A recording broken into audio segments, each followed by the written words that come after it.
Good morning. It's Wayne Morgan. It's Wednesday. It's Wednesdays with Wayne. Sorry about the short delay. I couldn't find the right button to push. Welcome and thank you for your time. Today's session is brought to you by the Real Estate Business School, where you get your license and learn to use it. This is the learn to use it part. Your license guarantees you nothing, and those of you that are licensed know that. It's simply the entry fee you pay to get into the game of real estate. It doesn't give you the skills to play it. We are in a capitalist society. If you don't have capital, you're not free. So it's about the mastery of time and money, capital, how to acquire it, how to deploy it, how to get a return on it. So I'm constantly looking for ways that I can be a conduit to tell you things and show you things that have helped me make the transition from being mentally, spiritually, financially, physically, and emotionally broke to being the person, more like the person I really wanted to be. And it took a lot of time and a lot of money and some highly skilled people to help me. It also took a commitment on my part, because I just decided one day, I woke up and I said, that's it. This is not how my life is going to be. I'm not living this way, and I'm not tolerating this anymore. I'm done now. So I said goodbye to the old me, and I said hello to the new me. And as I wrote in my book, How to Get Rich in Real Estate and Have a Life, it's not about making money. My life is not about making money. Money to me is a byproduct. It's just a report card. My P&L, my profit and loss, is simply the adult version of a report card, and it doesn't have F's on it anymore. In school, I got a lot of F's, and the teachers always write comments on there. If Wayne would just apply himself. So I decided one day to begin applying myself. So I'm just sharing some things with you that I've learned on my journey, my transition. As one of my mentors, Bucky Fuller, would say to me, he didn't say it to me, he wrote, I'm sorry, I was going to explain to you, Bucky is short for R. Buckminster Fuller, a gentleman who had more accolades after his name than any American history, yet few people have heard of him. But I ran across his work several decades ago, and I read a lot of his books. And what he said, what he wrote was, humans are evolutionary events. We're constantly evolving. I thought to myself, lucky for me, because I don't want to be in this state forever. So it took a commitment. And I'm just going to share with you some things I've learned along the way on my journey toward being more the person I want to be than the person who I was.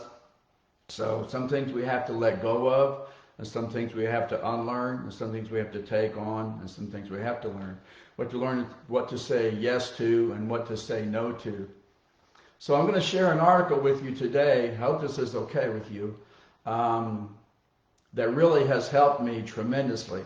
Every article I share, I'm hoping it helps. I never know because I don't get any feedback, but I'm just passing along information that I learned that helped me. Hopefully it'll help you. So thank you for your time. Thank you for showing up. And as always, I'll do my best to make sure your time is well spent. So thank you. I'm going to spin this camera over. This is the best way I could figure out how to show you this. And it's this article that I ran across. I don't even know who wrote it or where it came from. This one has no author. When they have authors, of course, we show the author because we don't want to pinch someone else's work, plagiarize, copyright, or any of that. So this is the article, and I'm going to do my best to go through it. If you want a copy, email me, info@buildmyrebusiness.com. I'll be happy to send you a copy. Just email me if you got something out of it, you want to put it on your wall. This is on the wall at every workstation in our office. This is on the wall by every workstation in office that we used to go to.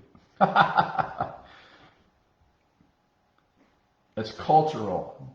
So this title of this article is Excellence. Excellence is never an accident.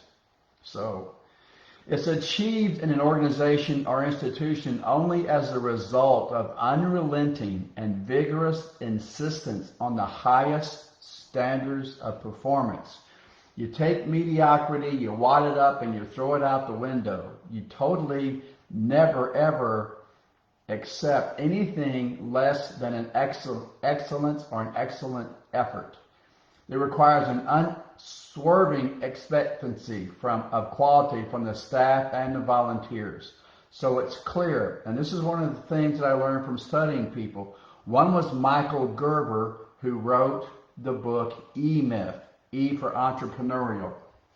E-Myth is a great book. If you haven't read it, go get it and read it. Sorry, this is crooked. Go get it and read it.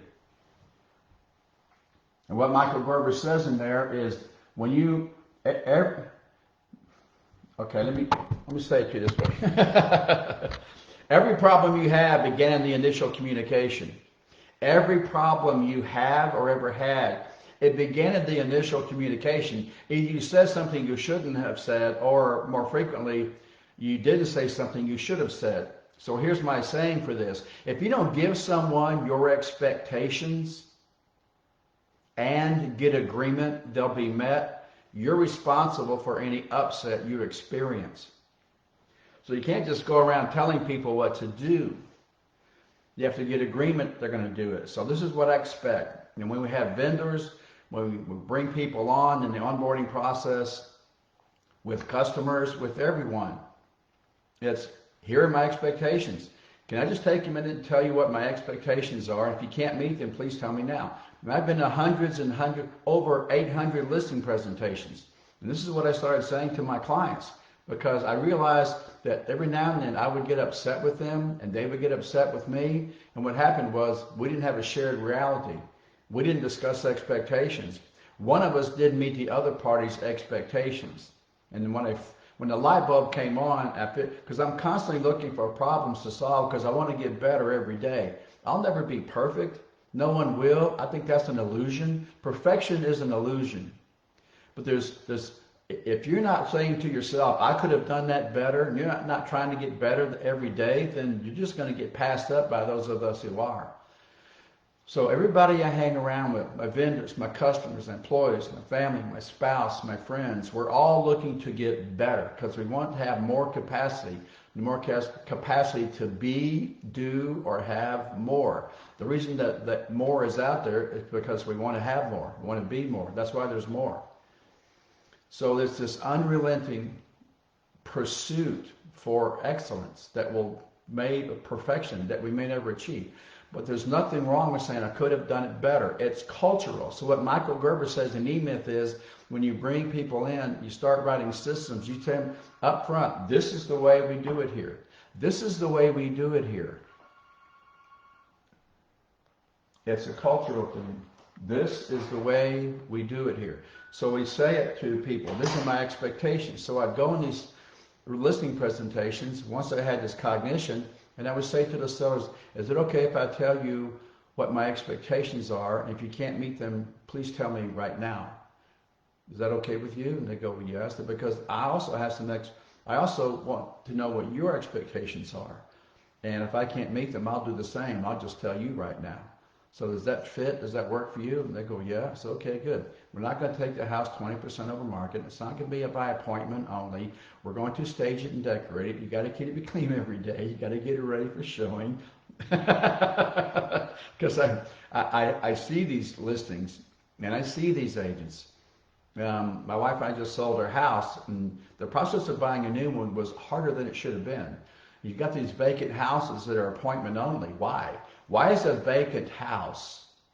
Why do I have to call the listing agent, figure out a hole in their schedule, get access, have them meet me there? Why are they driving across town to open up a house that's got nothing in it? It's empty. I know how to look at a house. You don't have to walk me through and go, this is the kitchen. I know where the fridge is. When I see a refrigerator and a cooktop, I'm pretty sure I know what room I'm in. So on it goes. So this is the results, and this is an example of two parties not agreeing on expectations. If you've got a multi-million-dollar property and you're trying to sell it for multi-millions, it's got a bunch of tricks and gadgets and things in there that add to that value. I can see how the listing agent would need to be present to show the buyer and the buyer's agent all those things so we can get close to asking price. Otherwise, if they don't see it and they don't know, they don't understand value. So I get all that, but some of them I don't get. So this is the saying, if you don't give someone your expectations and get agreement they'll be met, you're responsible for any upset you experience. So just write this down, okay? All upsets are opportunities to know the truth.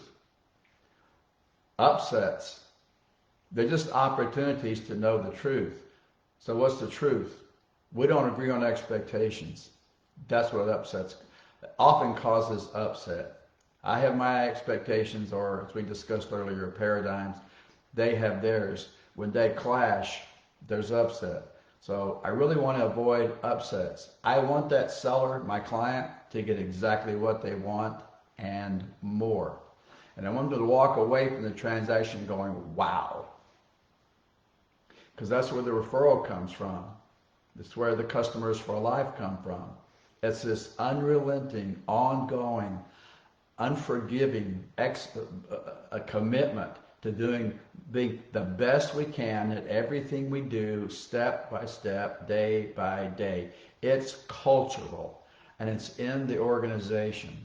And when we onboard people, when I onboard someone, I make it perfectly crystal clear. There is no room in this organization for mediocrity. So you've got to let go of all these thoughts and sayings that keep you mired in mediocrity.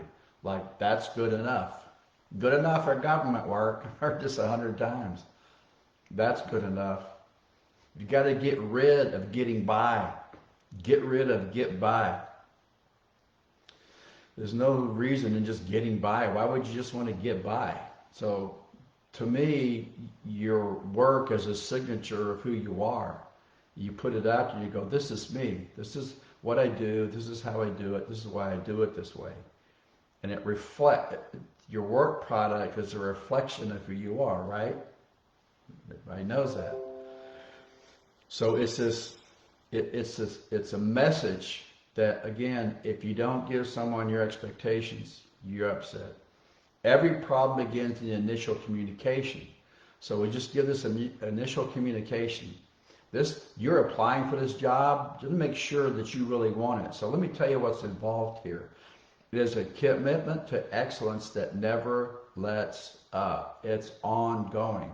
So if you think you want to do it good enough, nah, there's never a good enough. It's your best moment by moment. Okay? All right. So let's go back to this article. Enough on that already. Excellence is contagious. It infects and affects everyone in the organization. It charts the direction of program. It establishes a criteria for planning. It provides zest and vitality to the organization. And once achieved, excellence will permeate every aspect of life in the organization.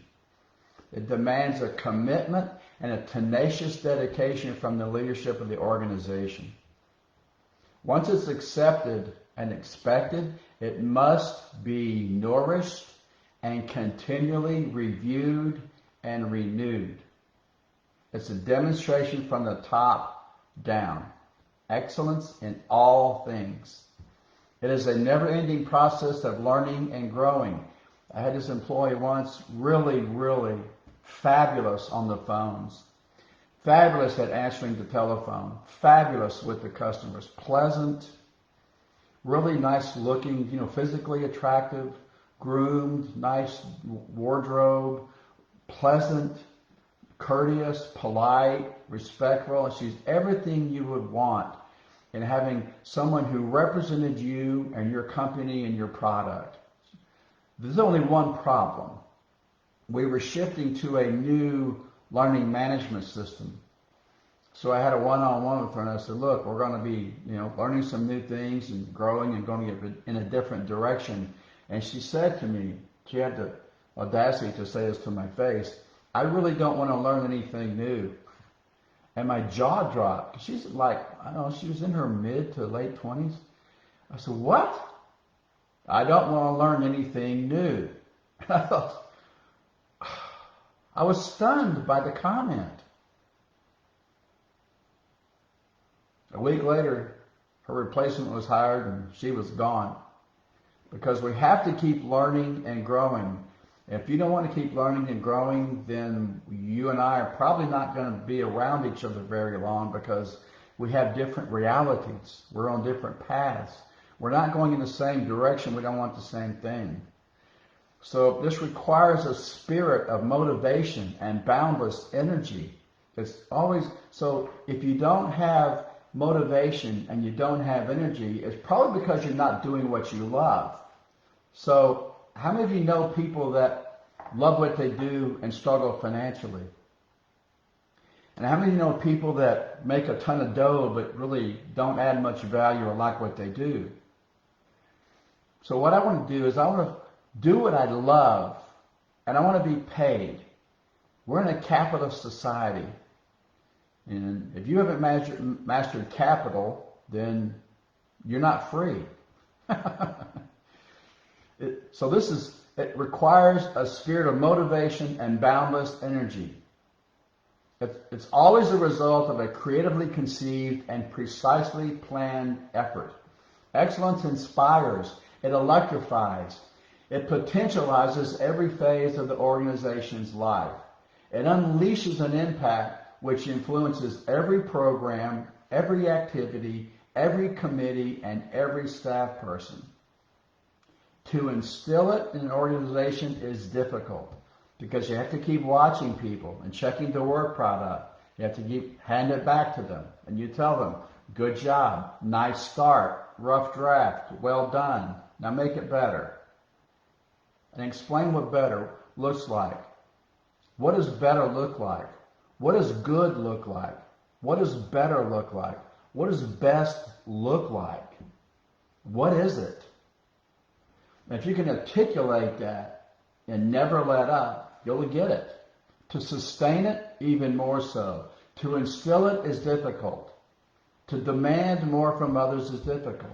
It starts by demanding more from yourself. It demands an adaptability. It demands adaptability, imagination, and vigor. But most of all, it requires from the leadership, this is you, a constant state of self-discovery and discipline. Now, this is the path I've been on for going on, let's see, 3 decades now. Discovering and discipline. Discipline, discipline. I had a guy call me one time and says, I need some coaching. I said, what do you need? I just need somebody to put a boot up my backside every now and then. I said, well, I'm really not the guy for you. I don't need that, and I don't teach that. I just want to find some people already, I just ride the horse in the direction it's headed. If you're not headed there and you need motivation, then you're going to have to figure that out from someone else. Excellence is an organization's lifeline. It is the most compelling answer to apathy and inertia. It energizes a stimulating and pulsating force. Once it becomes the expected standard of performance, it develops a fiercely driving and motivating philosophy of operation. Pretty soon, the entire organization knows Wayne's not going to like this. Let me get this better before I show it to him. And once they get it, you'll see them. You'll hear them. They're saying it to each other. You know Wayne's going to look at that, right? Yeah, okay, well, what do you think he's going to say when he sees that? Okay, good. So why don't you go tweak that a little bit? And you can say consciously with all your being, this is my best work product, bring it back to us. Then we'll give it to Wayne. It's a roadmap to success. When a climate of excellence exists, all things, staff work, volunteer leadership, finances, program, systems, production, productivity, all that, it starts getting easier. And this is the paradox that we also teach. The paradox is signaling opposites, hard and easy. And if you make this hard, things get easier. If you don't commit to excellence because it's too hard, you take the easy road, then things get hard. Keeping customers is hard. Finding good vendors is hard. Finding good people is hard. So you take mediocrity and you eliminate it from the organization. You just tell people, that's not the way we do it here. It's a commitment to excellence. If you don't want to be excellent, you don't have to be excellent. But you can't be mediocre and work here. You can work anywhere you want, no problem. We're not telling you what to do. We're just telling you what we do here. So, what would you like to do? Go work somewhere where mediocrity is accepted? Or work at a place where excellence is the rule of the day? Excellence in an organization is important because it is everything. So that's it. It requires this. And what this looks like to me is you get what you tolerate. You get what you put up with. I don't know why I see these relationships. I see them professionally and personally. And people are surprised by the behavior of some other party, either a vendor, a customer, or a spouse, or I go, why are you surprised? I'm surprised. You're surprised. You knew that was going to happen. So what are you pretending not to know? It's not the first time right now. He does that all the time. Well, you tolerate it and you complain about it. It's because you like complaining about it. So we go through these mental gyrations, and I'm doing my best to tell you something. I almost said in private, but I realize I'm not speaking privately, am I? Look, I spent thousands of hours and tens of thousands of dollars working on me. And the reason why is because I know that you're not in my way. This is me. This is me being me. So all I want to do is get myself out of the way. And what I realized over the years is the subconscious mind is the most sensitive instrument in the universe. And it behaves according to what it believes. So we have a thought, and then we behave according to that thought, and then we have a result. So we have this behavioral psychologist that go after a result. I don't go after the result. I go after the thought. What was I thinking? What was the thought I had that drove that behavior? And then I have to ask myself a series of questions till I get to the truth. What am I pretending not to know?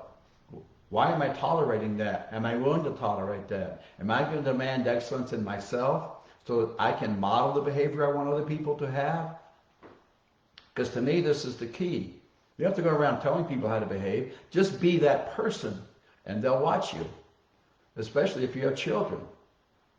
I think I one time, he goes, my kids have a drug problem. I said, I'm not surprised. He goes, what are you talking about? I don't do drugs. I'm like, yeah, you do. I don't know, I don't. I said, okay, let's start off the morning. Drink coffee? Yeah, that's caffeine. That's a drug. You smoke cigarettes? Yeah, okay, that's nicotine. That's a drug. You drink alcohol? Oh, okay, yeah, okay, well, there you go. So they watch you drink coffee, smoke, and they watch you smoke and drink, and you've made it okay. He goes, yeah, I know I am. But is what I'm saying true or not true? So I just want to be a model for the people that work with me, and they see me, they watch me, they hear me, they see my messages, and it's fairly clear. Mediocrity is not allowed here. You may come up short sometime in your endeavor, but if you do your best, don't hear a repeat from me. You make a mistake, I don't care. Just don't make it twice. You make it 3 times, we got a problem. So it's all about learning via trial and error, pushing beyond the boundaries of where we are and what we know out into the unknown. And we're constantly doing it. we've had, let's see, we've had 4 learning management systems in the past 6 years. We're building our 5th. We're going to number 5 because we know that to stay competitive, to stay relevant, we have to get better. And we got to get better every day. So we've had this online, for example, can I give you an example? Okay, I take your silence as a yes. Here's the example. We had this online product, you download a PDF, and that's it. It's not very good. And so then there's a saying, a picture's worth 1,000 words, right? So if a picture's worth 1,000 words, why read 1,000 words? So we took the test topics and we made little videos or animations out of them. So it's like a 1.5, 2-minute little mini movie that explains the more difficult, complicated subjects. Sometimes you start reading these real estate textbooks and they get really dry. And there's a lot of legal jargon and new words and new definitions. And to me, it's better if you have a visual representation that explains it. And somebody's explaining and it's captioned underneath. And so you see it, you hear it, you watch it, you do it. And that's how we learn, right? Because talking isn't teaching and listening isn't learning. And everybody knows that. You go to a lecture even though you like the subject. If you've ever been to a lecture where you like the subject, you woke up with drool all over yourself, then you know, even if you'll enjoy the material, if someone talks to you, they put you to sleep.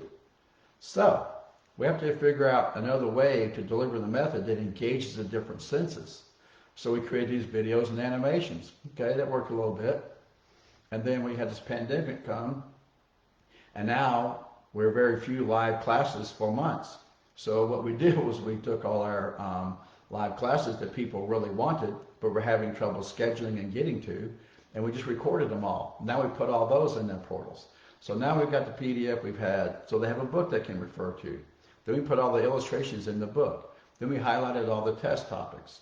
Then we created videos and animations. Now we put the live videos of the classes in there. It's constantly putting more and more and more. Not just more, but better, different, varied delivery methods so people can get through this arduous process of going through the licensing process. And now we're going to a new learning management system that's going to even be more robust and interactive and interchangeable. So it's this ongoing pursuit of excellence, okay? It's like an accountant. We burned through 6 accountants before we finally found one. We've been with that accountant for 25 years. Our accountant, some of these accountants are afraid of the IRS. Why would you be afraid of the IRS? If you break the IRS rules, you know what the difference between tax avoidance and there's a difference between tax avoidance and tax evasion, right? You know what the difference is, right? The difference is 20 years. That's the difference. In a nutshell, that's the difference. So one rule when it comes to the IRS, you don't want to be dancing for your cellmate. Okay? So don't avoid them. Don't evade them. Avoid them. And the way you avoid them is you figure out what the tax code says. If the deduction is available to you, you take it. If it's not, you go ask for a special ruling. Because rule number 1 in getting what you want, there's no harm in asking. So you got to go out and ask for whatever you want. No matter how crazy or weird or wild the question is, ask, because you never know when someone's going to say yes. So if you have a deduction and you want it, you can go apply for a special ruling, and sometimes they grant them because there's no harm in asking. So we got these accountants, they're terrified of the IRS. I'm like, okay, wait a minute. Do you have any warrants outstanding? No, of course I don't have any warrants outstanding. Okay, so when you're driving down the freeway and a police car pulls up behind you, you don't think they're after you, right? Right. Of course they're not after me. I don't have any warrants outstanding. I don't break the law. Good. IRS is the same way. If you don't break the law, they're not going to come get you. So why would we be afraid of them? Well, you know how. No, I don't know how they are. I know how they are if you break the law. So on and on and on. I go, Jesus, where are the accountants? Finally, we found this accountant, great accountant. Owns his own business, check. Reads tax code on holiday, check. Loves getting his clients' deductions. He's like a little detective, a sleuth. He's going through that code. And when the code changes, he tells us, here are the new rules, here's the compliance. We're going to do this and we're going to do that. I'm like, great. Go get him, Tiger. So that's how we got the accountant. Same way with an attorney. I was in depositions one time because somebody misbehaved and I had to go. They took some money from me that they didn't deserve. So I went to get it back. I had to go through this thing called the legal system. The problem is there's no justice in the justice system. That's just another oxymoron like security gate or jumbo shrimp or military intelligence or Democrat. It's no justice. But I went up to this person, and I was in deposition, and I was coaching my attorney. I went, this is not right. So it took us a while to find the right attorney. And our attorney is a Southern gentleman. He likes to settle cases, and he's very courteous and very respectful and very polite. But you back him into a corner, or you get his feathers ruffled up, he's a force to be reckoned with. So to me, that's ideal attorney. Only fight when you have to. Do your best to negotiate an agreement, settle it, and move on. Because, a lawsuit's like a big boat. It's just a big hole you throw money into. So it took us a while to find our accountant. We've had a long-term relationship. It took us a while to find the right attorney. Now we have three. We have an intellectual property attorney, we have a business attorney, we have a real estate attorney. It took a while to find them, and we've had long-term relationships with them. We have long-term relationships with our title companies, with our lenders, with our vendors, with our employees. It took me a long time to find my wife. I had a certain special set of criteria, and so did she. And then we found each other, and what we found is that our criteria met. And we want to live an excellent life. So we commit to excellence in all things we do. So we surround ourselves with people like that. When it comes to vendors, sometimes we found that we outgrew a vendor.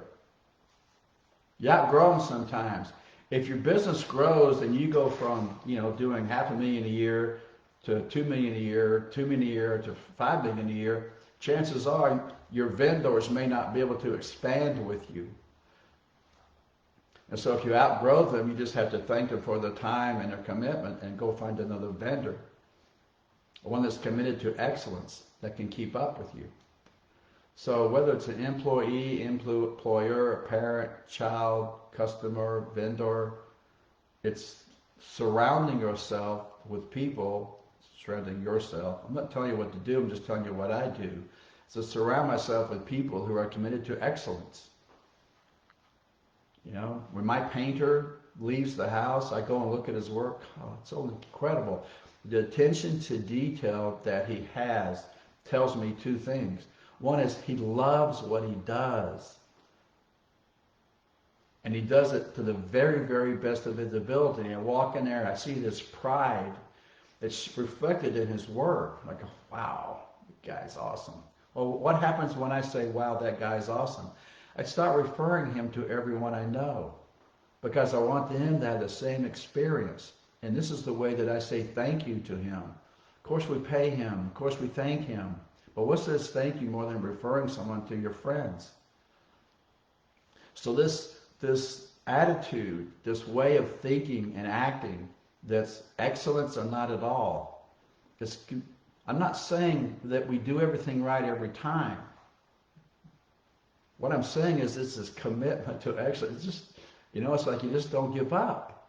I mean, it's like, when I was taught when I was younger and I went to school, I was on a few teams what I call a learning team. And then one of my teachers once said to me, Wayne, I threw my bat one time. One time I kicked a ball across the field. It just really annoys me when I lose. And my teacher says to me, Wayne, sometimes you just have to learn to be a good loser. And I thought, no. I'm little, right? I'm 10 or 12, And finally, I learned over the years, you show me a good loser, I'll show you a loser. So no, I'm never going to be a good loser. I hate losing. And typically, you lose when you play in this world called mediocrity. If you commit to excellence, you make sure everyone around you, everyone you do business with or associate with, also commit to excellence. Next thing you know, you're winning all the time. You typically win the battles. You carry your way. You get your way. Because if everyone commits to excellence, then what you get is you get the result you want. Okay. I have some notes here. I want to make sure I cover everything. That's it. So it's about everyone and everything. Excellence and everyone and everything. So that's my message for today. Thank you for your time. Thank you for showing up. Thank you for watching. I appreciate you very much. Thank you. If you want this article, I'm happy to send it to you. Simply email me, info@buildmyrebusiness.com. Okay, thank you also to Mark Zuckerberg, Z-Man, and folks at Facebook that do this for us. Can you believe they do this for free? It's pretty cool. What else? The Real Estate Business School, where you get your license, learn to use it. This has been the learn to use it part. I'll end now. Thank you for your time. Thank you for showing up. Have a great day. Remember, you were born a genius and meant to be incredible success. So let's go out and make it a better world. Thank you for your time. See you next week. There's the article.